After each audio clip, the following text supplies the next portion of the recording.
الحاجة التانية السكيرسيتي مايند سيت، او ان انت تبقى طريقة تفكيرك ونظرتك بتاعة السكيرسيتي او بتاعة القلة، هي دي اللي بتخليني حاسس انه لازم الحق الديل ده، لازم الحق الترقية دي، لو ما جاليش الترقية دي خلاص انا كده مستقبلي مش عارف ايه، عمر ما هيجيلي فرصة تانية، لازم اعمل الديل ده، لو خسرت الديل ده عمري ما هيجي ديل تاني كويس زيه او احسن منه، وهكذا. لو مش عارف ما نجحتش في ايه، ولا ما حصلتش على ايه، ولا لو ما خلصتش كل الشغل هذا الكم الغير ادمي من الشغل، مديري مش عارف هيعمل ايه وممكن يرفدني، ولو رفدني مش هلاقي عمري شغلانه تانية.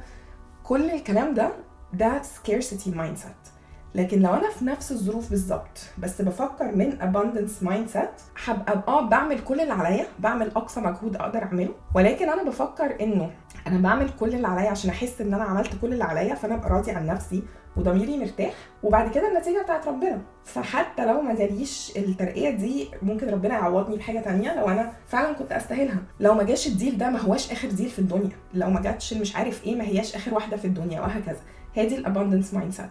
فلو انا ببذل نفس بالظبط قدر المجهود، عملت نفس الحاجات بنفس المجهود، اشتغلت نفس عدد الساعات،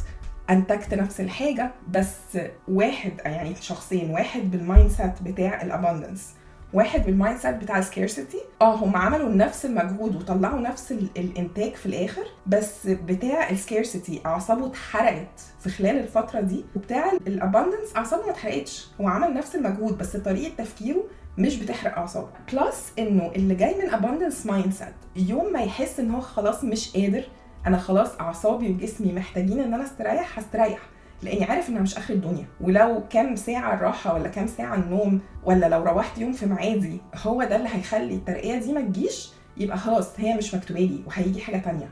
لكن اللي بيفكر من scarcity mindset وحاسس ان دي اخر فرصه في الحياه ومفيش فرص تانية، هو ده اللي بيموت نفسه، وبيوصل ان هو جه على صحته وجه على اعصابه وجه على علاقاته وجه على كل حاجه، وغالبا في الاخر ما بيوصلش للي هو عايزه، لانه زي ما قلنا وانس انك دخلت في حاله البيرن اوت انت بقى عندك سينيسيزم، يعني بقيت شخص نيجاتيف، وزي ما قلنا برضو ان الاتيتيود بتاعك بقى نيجاتيف تجاه نفسك وتجاه الاخرين. فانت بذلت مجهود جبار، حرقت اعصابك، حرقت في صحتك، وبعدين دخلت في حاله نيجاتيفيتي هتخلي الناس ما تشوفش شغلك وما تشوفكش بشكل كويس. فلو في ترقيه غالبا مش هتجيلك، ولو في ديل ممكن انت نفسك غصب عنك بسبب السينيسيزم وبسبب النيجاتيفيتي بتاعتك تبوظه بعد كل المجهود اللي انت عملته. عشان كده السكيرسيتي مايند سيت مش بتبقى مفيده خالص.